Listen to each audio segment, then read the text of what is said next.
Toliau mūsų variantas, tai Mercedesas GLC formatikas, tai yra 4 varomi ratai, 2023 metų, turi 19 000 mylių nuvažiavęs, pažeidimas yra į galinę dalį, priekis ir šonai yra švarus, gruodžio 15 bus aukcionas, parsiduoda Progresyvas, draudimo kompanija, statymų kol kas jisai neturi, turi 360 kameras. Turi labai gražų šviesiai rudą saloną, geras Burmeister kolonėlės, aparatūra. Tai va toks salonas šviesus gražus. Gerą apdailą su tom juostelėm, odinė panelė. Jinai kuriasi ir važiuoja. Salonas viskas veikia, tik tai reikia, aišku, išsivalyti, čia apibėgia kažkas. Tai ekranas sveikas.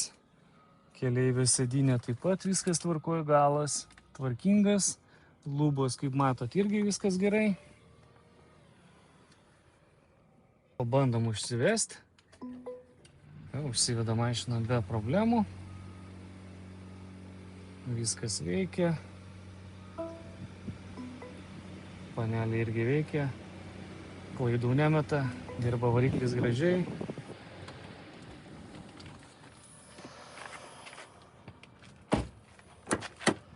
Galas irgi tvarkingas, kaip matot, sėdynės tvarkingas, nėra prie ko prisikabinti realiai.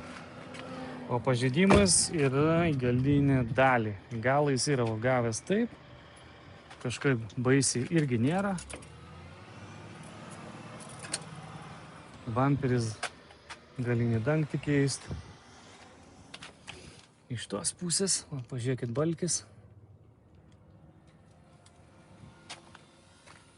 Šita pusė irgi yra tvarkinga.